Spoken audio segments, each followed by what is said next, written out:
Alors bonjour à tous et bienvenue dans cette nouvelle vidéo. Donc aujourd'hui nous allons voir comment rester concentré sur une idée quand on est zèbre. Alors j'espère dans cette vidéo que je vais dire à pas mal de personnes des banalités. Pourquoi? Tout simplement parce que j'espère qu'il y ait beaucoup de zèbres parmi vous qui ne soient pas bloqués à cette étape-là,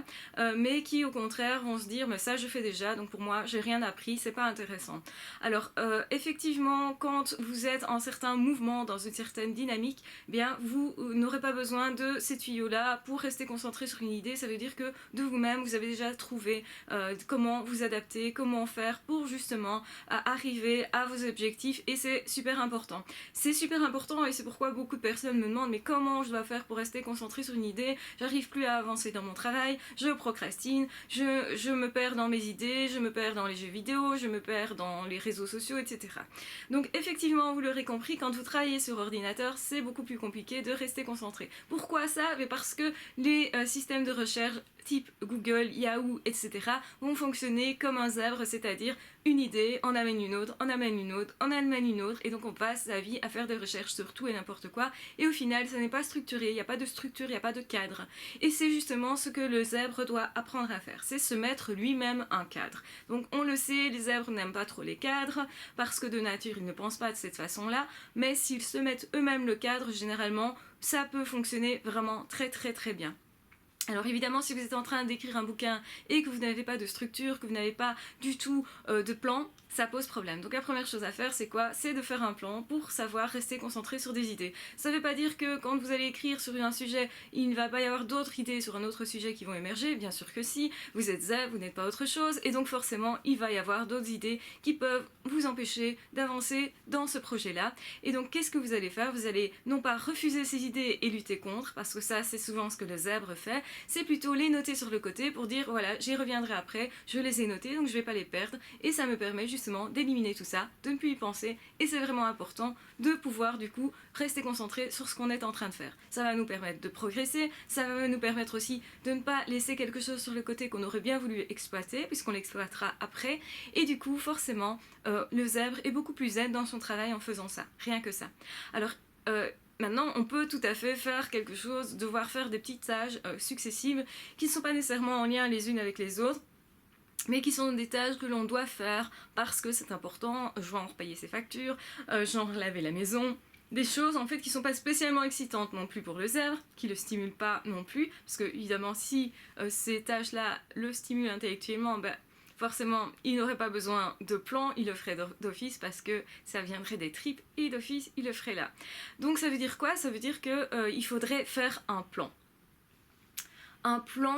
quand on fait des choses successives qui sont en lien, et faire une liste quand ce sont des choses qui ne sont pas en lien en fait. Donc le fait de faire comme ça va permettre de rayer la première chose à faire, de rester déjà concentré sur la première chose à faire, parce qu'on sait qu'ensuite arrive une autre tâche. Donc l'important c'est de faire ça la veille, de prévoir la veille ce qu'on va faire le lendemain, et donc du coup on aura déjà la liste de fait. Quand on se lève le matin, on aura beaucoup plus de facilité à retrouver ce qu'on doit faire, parce que tout est déjà établi en fait. Donc voilà, vous allez vous mettre beaucoup plus en action, et plus tôt vous allez faire une action qui va être pour vous satisfaisante et qui va vous permettre de vous dire ok ça c'est fait, et bien du coup ça va vous permettre de commencer vraiment bien votre journée, d'être dans une certaine dynamique, et donc de ne pas rester bloqué justement à procrastiner, à se dire mais après je dois faire ça et ça et ça. Si vous l'avez noté, vous n'avez plus besoin d'y penser à ce moment-là quand vous faites les tâches en question, et même si ce sont des petites tâches très courtes, et bien le fait de les avoir fait, ça va vous donner un sentiment de satisfaction. Ça va vous mobiliser aussi au niveau de votre énergie, et ça va vous mobiliser aussi au niveau de votre temps. Pourquoi je dis ça? Parce que le surdoué a du mal à gérer son temps et son énergie. Il pense plutôt à gérer sa journée, mais il ne pense pas à gérer son état de fatigue. Donc ça veut dire quoi? Ça veut dire que essayez de mettre les plus grosses tâches au début de votre journée, pas nécessairement la première, peut-être pas d'ailleurs, parce que si vous faites une tâche simple en vous levant, vous aurez déjà la satisfaction d'avoir accompli ça, et d'avoir beaucoup plus confiance en vous, parce que vous venez de vous prouver que vous êtes capable de. Et donc du coup, si ensuite vous mettez une tâche un peu plus compliquée, plus complexe, plus importante, une fois que vous l'aurez faite, vous aurez vraiment le sentiment qu'il y a un poids qui s'est enlevé de vos épaules, et vous aurez vraiment le sentiment d'avoir accompli accompli quelque chose dans la journée, vous serez beaucoup plus dynamique, beaucoup moins préoccupé, beaucoup plus zen aussi avec le restant à faire. Donc mettez les tâches les plus importantes plutôt dans la matinée. Si vous avez tendance à vous lever vers 6-7 heures, bien, ça vous donne 4 heures au moins, voire 5 sur la matinée pour effectuer cette tâche importante. Donc vous allez d'abord faire une tâche simple qui est pratique, etc., qui va vous permettre de vous dire ok, ça déjà c'est fait, je peux l'enlever, et essayer de faire une tâche plus lourde sur le début de la matinée, parce que justement comme ça, une fois que c'est fait, vous pouvez vous en décharger. L'après-midi, généralement on a une baisse d'énergie justement après avoir mangé, donc généralement la plupart des gens mangent vers midi 1 heure, donc après bien, prévoyez quelque chose de plus light à ce moment-là, le temps de la digestion, et puis vous pouvez recommencer vers 2-3 heures à refaire une tâche plus complexe. Donc ça veut dire quoi? Ça veut dire que vous allez organiser votre temps, organiser aussi surtout en fonction de votre énergie, en fonction de comment vous allez être fatigué ou pas. Certaines personnes vont avoir besoin de faire une sieste, et bien prenez en compte, notez-le tout simplement dans la liste, je fais une sieste, je me repose de telle heure à telle heure, et donc là vous allez être dans le fait d'accomplir cette tâche-là. Et donc du coup, vous allez vous permettre aussi de vous poser un peu, vous permettre aussi de vous reposer. Et ça, pour le zèbre, c'est parfois pas facile, il est tellement stimulé, il a tellement envie de faire des choses qu'il a du mal à se poser. Ça peut être dans la liste, mettre de telle à telle heure, faire une promenade le long de l'eau, regarder les oiseaux, aller nourrir les canards, des choses comme ça qui sont en fait en contact avec la nature, qui sont des choses simples, mais qui permettent justement de reposer l'esprit. Et vous allez voir que vous allez avoir plein d'idées à ce moment-là, justement. Peut-être des idées que vous cherchiez dans la journée en vous concentrant, mais qui ne sont pas parvenues à la conscience, justement parce que vous étiez trop concentré dessus. Donc ça peut être des petits trucs pour décoincer la situation. Alors, une chose que je vous recommande si vous travaillez sur ordi, que votre travail consiste à faire du travail sur ordi, que ce soit de la dactylographie, du montage vidéo, du montage de films, je ne sais pas moi, de la musique. En fait, il est primordial que vous n'alliez pas sur les réseaux sociaux, parce que si vous commencez comme ça, bien, vous allez chercher un truc et puis un autre,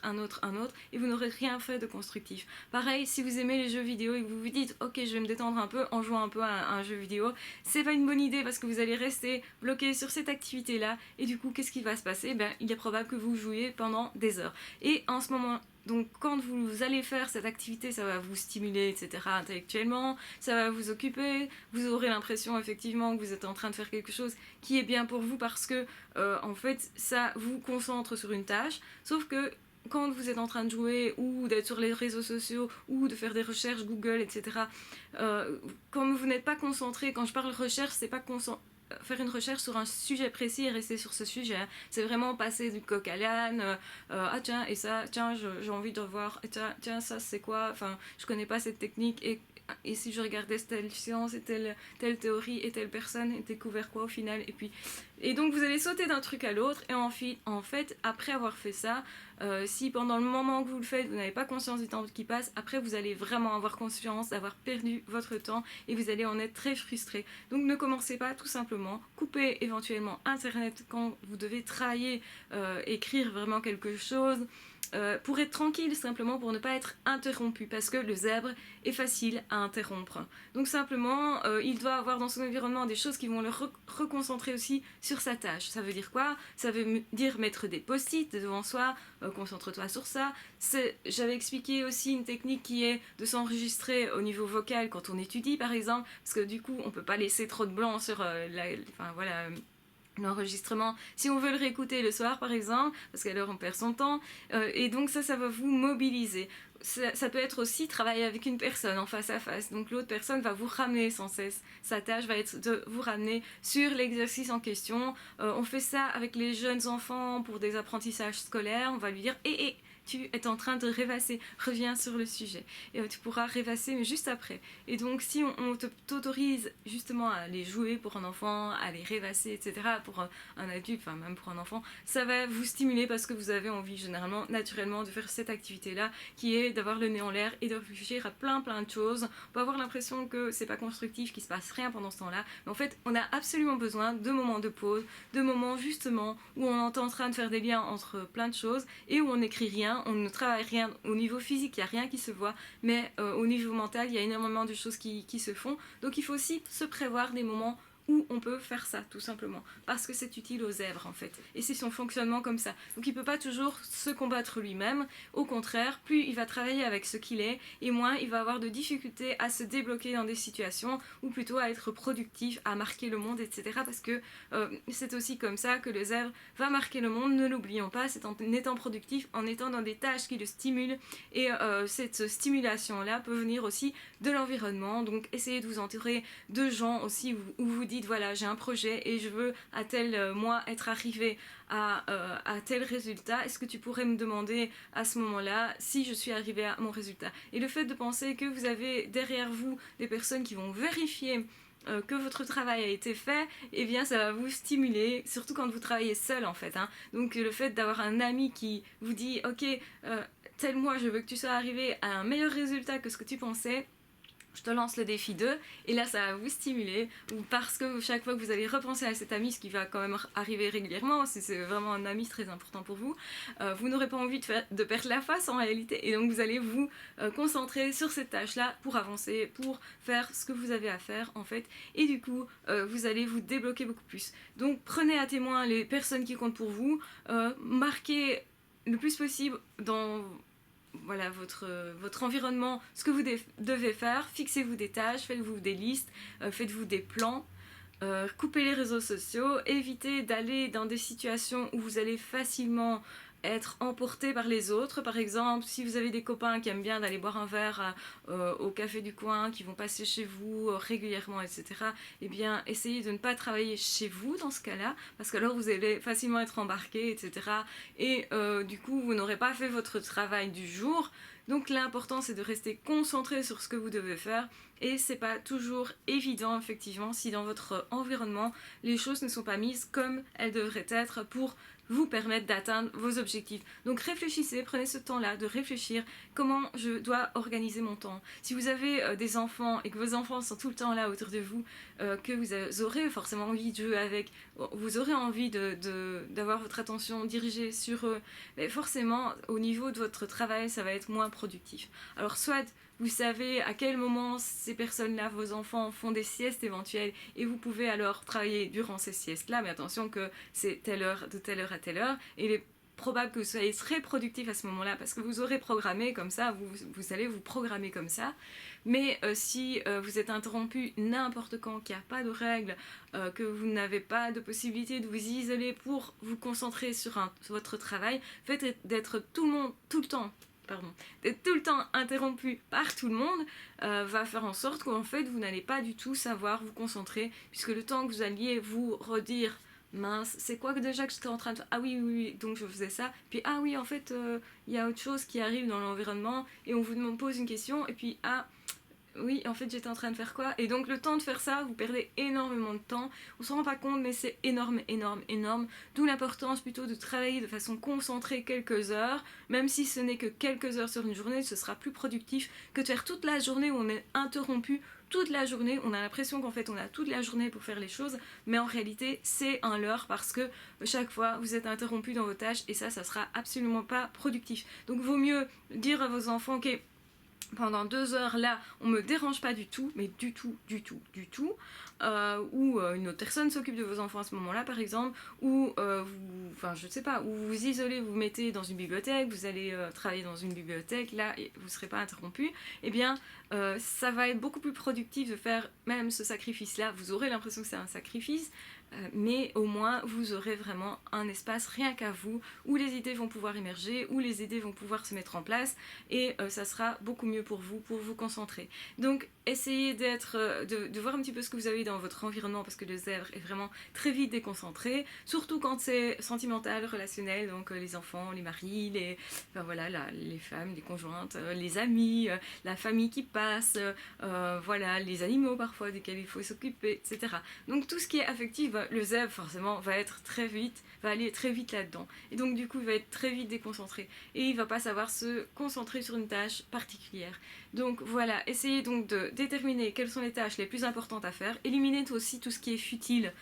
tout ce qui n'est pas nécessaire, que vous vous dites c'est bien que ce serait bien que je fasse ça, mais en même temps ça ne m'apportera pas grand chose en plus. Donc si vous faites trois fois les courses sur la journée, c'est ridicule, n'en faites qu'une fois au même endroit. Essayez de concentrer une tâche, enfin toutes vos activités qui peuvent se rassembler, rassemblez-les pour simplifier votre vie en fait, hein. Pour simplifier en se reconcentrant sur ce qui est essentiel. Il y a parfois plein de choses que l'on fait et qui servent en fait pas à grand chose, qui vont miner votre travail, et donc du coup essayez de restructurer tout ça. Une fois que la structure est faite, vous allez vous y tenir parce que la structure a été faite par vous, et aussi organiser vos tâches en fonction de l'importance qu'elles ont. Donc des tâches très importantes au début de la journée, une fois qu'elles sont faites, vous allez vous sentir libéré, mais n'en mettez pas trop non plus, ne vous surchargez pas, parce que alors vous allez vous épuiser et vous allez arriver malgré tout, malgré le fait que vous faites quelque chose que vous aimez, au burn-out, parce que ce sera trop pour vous, vous aurez épuisé votre énergie. Donc regardez comment gérer votre temps, c'est important. Regardez aussi comment gérer votre énergie, c'est important aussi. Voilà, je vais arrêter cette vidéo ici parce qu'elle est déjà pas mal longue. N'hésitez pas à vous abonner à la chaîne si vous ne voulez manquer aucune des vidéos. N'hésitez pas à partager à quelqu'un si vous pensez que ça peut être utile à quelqu'un que vous connaissez. N'hésitez pas à liker, à commenter. Et de toute façon, on se retrouve très vite dans d'autres vidéos. Ah, ciao, bye bye!